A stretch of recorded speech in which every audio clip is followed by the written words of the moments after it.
Majdnem 8 milliárd ember él a Földön, vagyis sok más mellett a táplálék biztosítása is egyre nagyobb kihívást jelent. Nincs ez másképp a napraforgónál sem.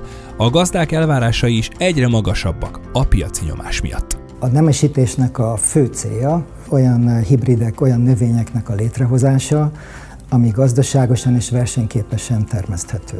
A nagy vetőmagtermelőknél alapvető fontosságú, hogy a visszajelzéseket első kézből gyűjtik be a további fejlesztéseikhez. Én egy ilyen összekötő szerepet látok el a piac, illetve a nemesítők között. Az egyik legnagyobb kihívást a gazdaságos termelésben a kártevők jelentik. Az elmúlt években folyamatosan megváltoztak a kórokozók, a betegségek, amelyek a napraforgót támadják. Némelyik faj már a szomszédban tombol, ilyen a veszedelmes szádor is.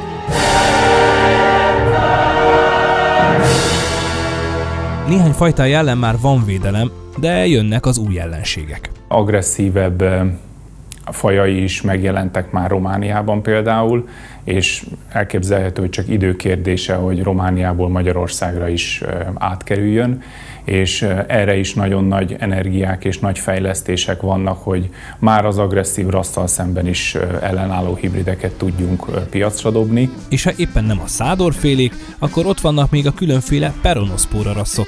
Ezek is veszedelmesek, igaz, ellenük már van genetikai megoldás. Az utóbbi években sajnos egyre több és újabb rasszok bukkantak fel Magyarországon, tehát a nemesítőknek az a feladata, hogy ezekkel a rasszokkal fel tudják venni a versenyt, és olyan helyen is tudjunk napraforgót termelni, ahol korábban nem, vagy pedig nem biztonságosan tudtuk ezt megtenni. És ha ez sem elég, akkor ott vannak még az állandóan változó időjárási körülmények. A természeti jelenségekkel kapcsolatban ott nehezebb genetikailag védekezni, ott inkább arra törekszünk, hogy vagy a virágzási időt toljuk el valamelyik irányba, hogy ne essen bele a nyári melegbe, vagy a gyökéren lehet változtatni, hogy mélyebbre hatolóbb legyen, vagy a növénymagasságot, hogy a szár az ellenállóbb legyen, vagy a levélfelület nagyságát, hogy a párologtatás kisebb legyen. Tehát sok olyan apró mozzanat van, vagy akár ezek mind együtt, amelyek az időjárás ellen tudnak védelmet nyújtani. Ahogy Gábor beszél róla, olyan egyszerűnek tűnik ez a munka, mint felvágni egy rántott szeletet. Nagy tévedés lenne ezt hinni. Emögött manapság már egy olyan technikai háttér áll, amit talán nem túl erős, ha azt mondom, hogy egy űrtechnológiai háttér az, amit látunk manapság különböző technológiákban, laborban, metódusokban, üvegházi háttérben, elemzési potenciálban, informatikai potenciálban. Tehát az, ami a hagyományos nemesítői munka mögött van, ez egy szédületes fejlődésen ment keresztül, és ennek az eredménye az, hogy egyre gyorsabban, egyre nagyobb előrehaladást lehet elérni. És hát ugye milyen az ember, ha hozzászokik a jóhoz? Jelen esetben a folyamatos fejlődéshez, akkor hamar elvárás lesz az egyre jobb, termőbb vetőmag is. Nem csoda, ha a szakemberek is átvették ezt a lendületes attitűdöt, és egyre emelik a tétet. Ha megnézzük, hogy honnan indult a napraforgó termesztés, amikor a termés átlagok 1,5-2 tonnák voltak, és már 2,5 tonnás termés kiugrónak számított.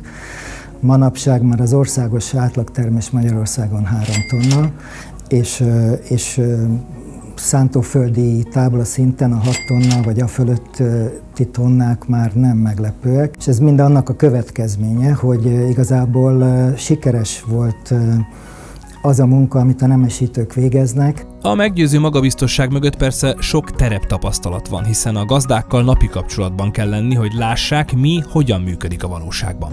Adatokat is gyűjtök a kollégákon keresztül, statisztikai adatokon keresztül, marketingen keresztül, illetve termelőkön keresztül is, akikkel közvetlen kapcsolatban vagyok, és látjuk azt, hogy mi az, amerre felé változik a piac, mik az új igények, mik az új elvárások, és igazából van erre egy fórum, ahol én ezeket az információkat tovább tudom adni a nemesítők felé, és ők pedig ebbe az irányba tudnak ellépni, vagy pedig tudnak fejleszteni a felé, amerre kell. A folyamatos információ áramlásból az is kirajzolódik, hogy a hazai gazdák ugyan sokat fejlődtek, fejlesztettek az elmúlt másfél évtizedben, de még mindig náluk pattog a labda a még jobb teljesítmény eléréséhez. Azt tudnám mondani, hogy a genetikai potenciál 50-60%-ban van csak kihasználva a mai napig is, és ez a genetikai potenciál folyamatosan nő a nemesítés hatására. Tehát igenis, még nagyon komoly tartalékok vannak abban, hogy növeljük az átlagterméseket, mindannak ellenére, hogy azok a negatív tényezők, amik között ezt a teljesítményt föl kell mutassa egy hibrid, azok egyre nehezebbé válnak. Ráadásul az elmúlt 10 évben robbanásszerűen megnőtt a vásárlói igény a magas olajsavas napraforgó olaj iránt. Ez is kihívás elé állítja a szakembereket. A Syngenta volt az, aki magas olajsavas hibridekkel tudott megindulni. Most már az összes gyomírtószer szegmensbe, tehát így a tribenuron toleráns szegmensbe is van új magas olajsavas hibridünk, és látjuk azt, hogy a teljesítmény növekedés itt sem áll meg. Ha már az olajnál tartunk, kíváncsi voltam, Gábor mi alapján választ terméket, ha bemegy a boltba. Szinte azonnal rávágja, hogy az alapján dönt, hogy sütögetni vagy salátázni van-e inkább kedve, mert másfajta kell ehhez és ahhoz is. Viszont bármit is visz haza, mindig büszkeséget érez az olajos polcoknál. Azon túl, hogy milyen célra szeretném azt az olajat felhasználni, azért elgondolkodtató és büszkeséggel is tölt el engem az, hogy tudom azt, hogy a Syngenta piacrésze a napraforgó területén az viszonylag magas. Tehát a 60% vagy a fölötti piaci részesedésről beszélünk, ami azt jelenti, hogy 3 olajos flakonból 2 az biztos, hogy Syngenta alapanyagból keletkezett, és ez azért jó érzéssel tölti az embert, hogy ott van, sorakoznak a flakonok, és annak 2/3 biztos, hogy a Syngenta portfóliójából kerül ki, amihez nekem is nagy közöm van, és az egész csapatnak.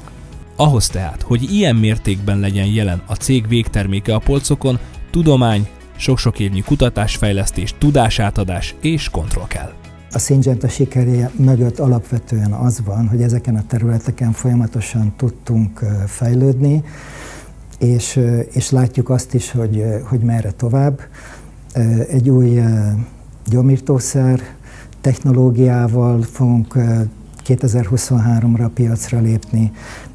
Látjuk azokat a termékeket különböző szegmensekben, a napraforgó termesztés különböző szegmenseiben, amik termésben, adaptációban egy új szintet hoznak. Látom az újításokat, és ez ösztönöz és motivál, és kíváncsi vagyok arra, hogy amit tavaly kiválasztottam, hogy az jó lehet, az majd tényleg jó lesz, és egy ilyen természetes kíváncsiság is benne van az emberben, hogy na majd vajon 5 év múlva az tényleg nagy hibrid lesz, meg tényleg tudja azokat a tulajdonságokat, amit én már belelátok, és megállja a helyét a piacon. Mi nem várunk 5 évet, hogy újabb érdekességeket derítsünk ki a napraforgóról, csak hetet kell aludni. 1 hét múlva találkozzunk ugyanitt.